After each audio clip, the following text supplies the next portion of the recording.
Hello everyone, today we're going to be doing a new video with the Kamala Harris adjustment to the 2020 election prediction. Now that Joe Biden has announced Kamala Harris, I do not think that will help Joe Biden in any way. You can check out my other video about that as to why Joe Biden should not have picked Kamala Harris to be VP. So I do think it's going to hurt Joe Biden, as it's going to be reflected in the electoral map. That does not mean that Trump is going to do drastically better. But I think that it will turn off some voters with Joe Biden picking Kamala Harris. I definitely think that it's a negative for Biden and not a positive. I did predict the 2016 election that Trump would win. I didn't get the electoral votes accurately, but I do have a little bit of credit, I guess. I guess I would say I am more involved now in the polls, but I did predict 2016 correctly. So without further ado, let's get into the prediction. Hawaii, and you can check out my 2016 prediction in one of my previous videos if you're interested.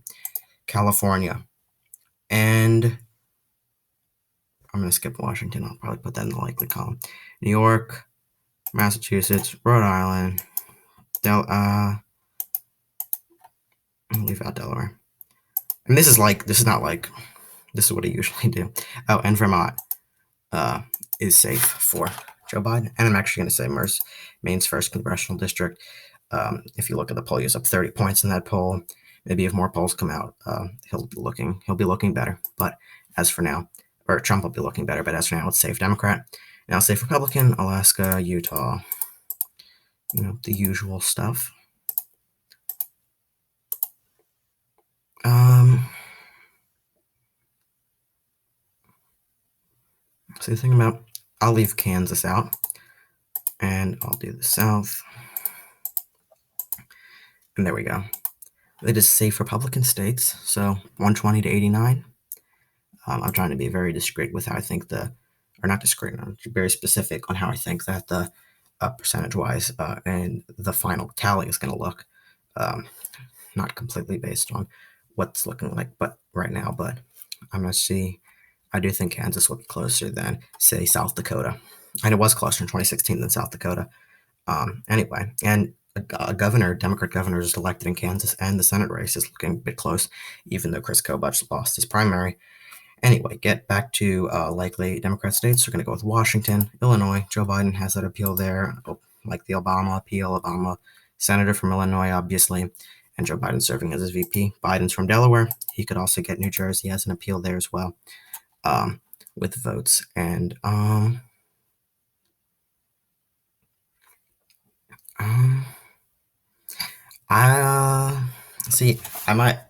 thinking about something right now.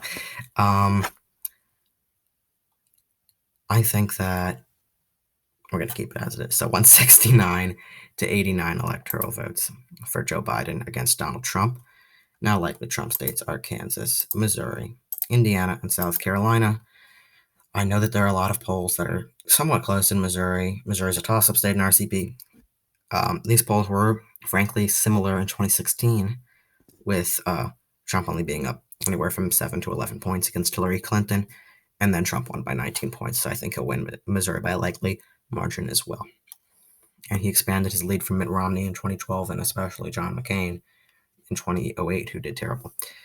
In South Carolina, same thing. I think Trump will win by 10 to 15 points, anything in that range.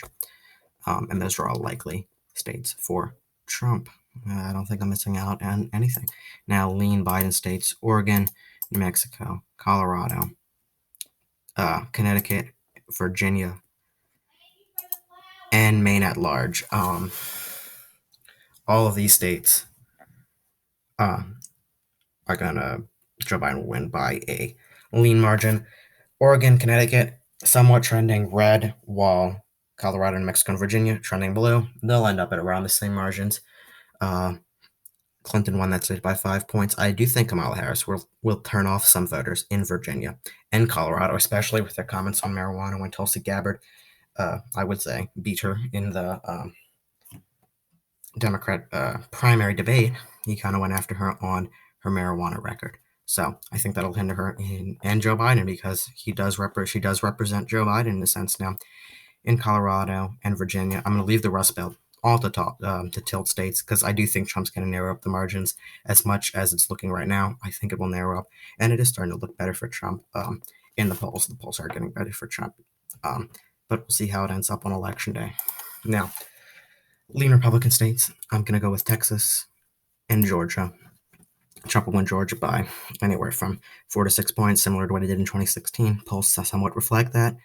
And I don't think Kamala Harris has an appeal in Georgia. I just don't think Kamala Harris has an appeal in any of the close states. She's from California, and it's not like she's going to drive out the black support. Joe Biden already did that. Joe Biden won the black support in the primaries. So I don't know why he picked her, because he already had black support. He could have picked somebody else like Amy Klobuchar to get the Rust Belt states, Val Demings to get Florida, Keisha Lance Bottoms to get Georgia. I forgot Lujan Grisham to get a Virginia, or somebody that is still charismatic and is still a woman, because he did kind of put himself in that situation where he had to pick a specific person. And I think he had a lot of other better choices that he could have picked. But I just don't see the Kamala Harris appeal in many of the toss-up states, given that she's from California. And she didn't even do good in the Democrat primaries. She had one good debate performance against Joe Biden where she skyrocketed, and then after that, she just dropped in the polls. She pretty much was at Andrew Yang level at 3% before she dropped out. So pretty unpopular in my opinion, and I think a lot of people are turned off by her. And that's why I don't think Kamala Harris was the best choice. I could go on about why Kamala Harris is bad, but I'm not. I also think Iowa will be a lean state, and Nebraska's 2nd congressional district will be a lean state, as well as Maine's 2nd congressional district. Trump won Iowa and Maine's 2nd congressional district from 9 to 10 points. They could narrow up maybe 5 to 6 points in 2016, but he's going to hold on to them. I do see Biden narrowing it up. He is more popular than Hillary Clinton, but I don't see a major change in the vote margins. I just see maybe a narrowing up a little bit. Maybe some of the people who went for Trump in 2016 will go for Biden, because that's what most Americans do.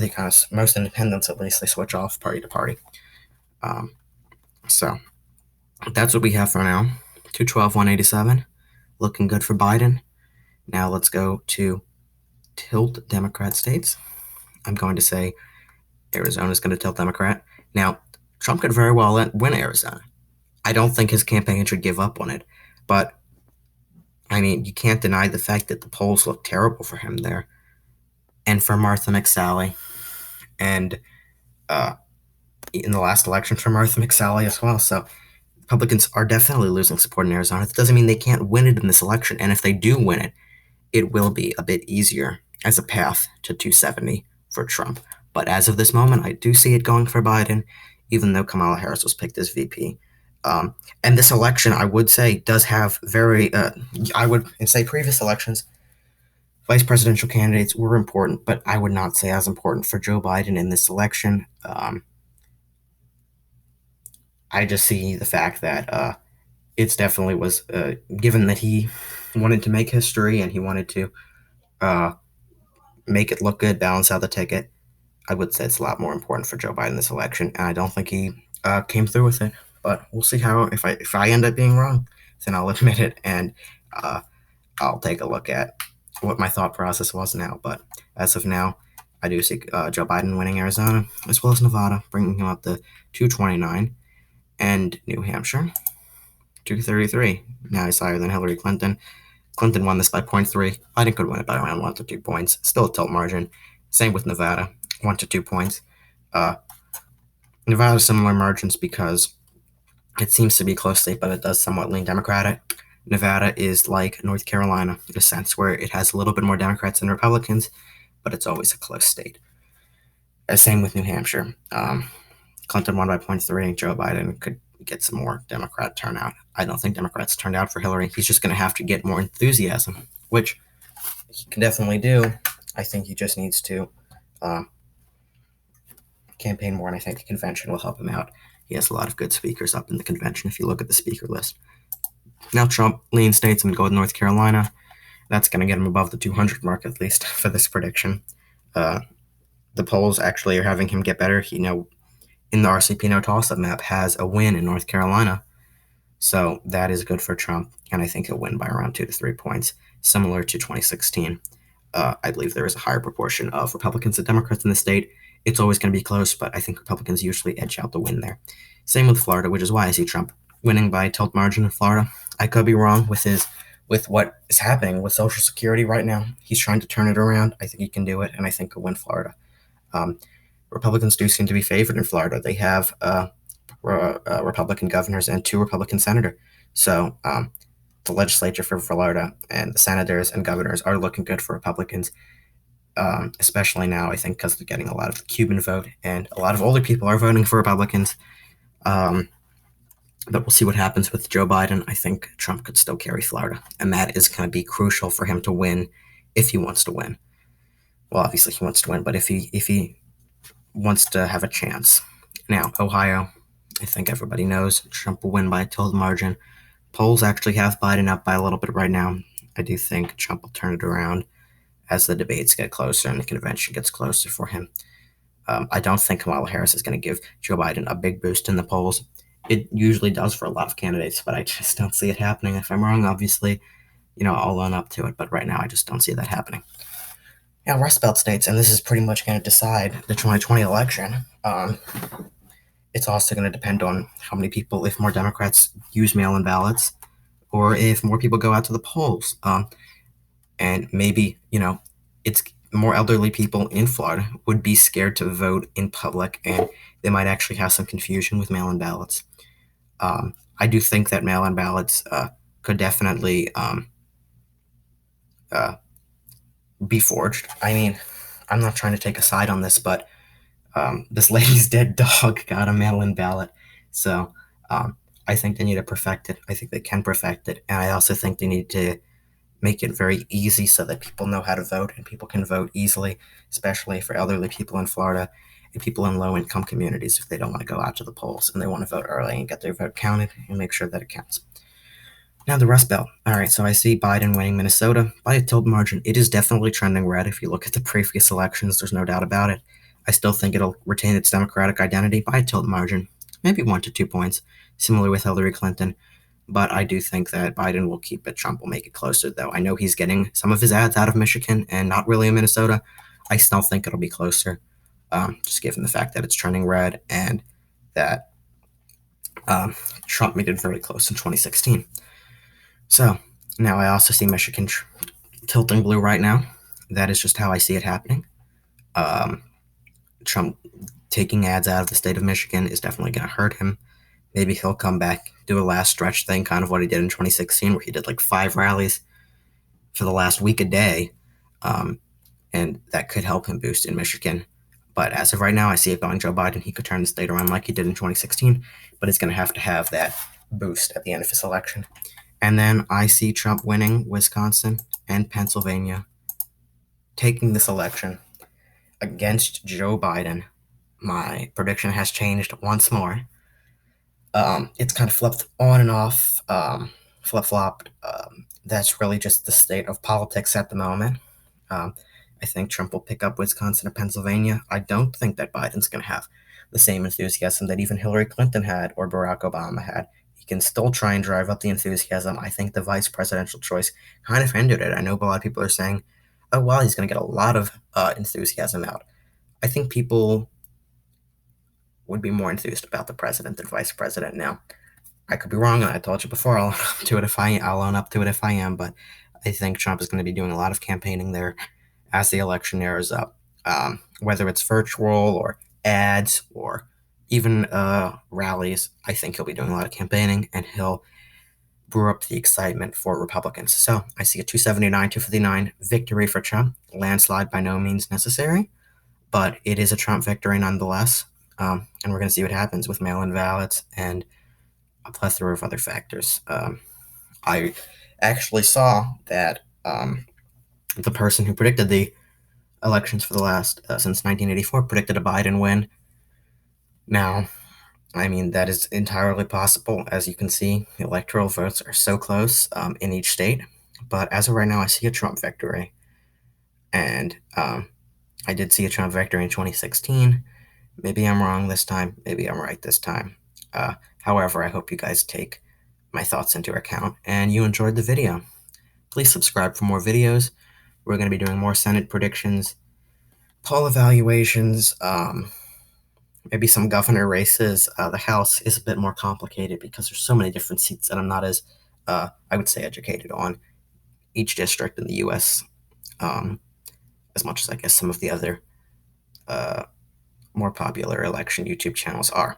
But I'm going to be doing electoral predictions, Senate predictions, and maybe governor predictions, and maybe a House prediction as I get more involved in the race as the final months of the election lead up. But this is what I see: a Biden-Harris versus Trump-Pence election. 259, 279. Trump wins re-election. He'll be in office until 2025, and then we'll see what happens. Anyway, thank you for watching. Actually, before I end the video, I'm going to turn it all to one color, and then I'll do my closing thing. Okay, so now this is the new map. The Democrats did regain some states in my new map. They just didn't take the election. And here we go. Here we go. As you can see, the Southwest is becoming a lot more blue, and the Northeast is becoming a little bit more red. If you had Trump winning man at large in New Hampshire, it'd look a lot more red. You can make that happen if you want to. Anyway, thank you for watching. Stay tuned for more videos, and please subscribe to my channel. I always appreciate it. Have a nice day.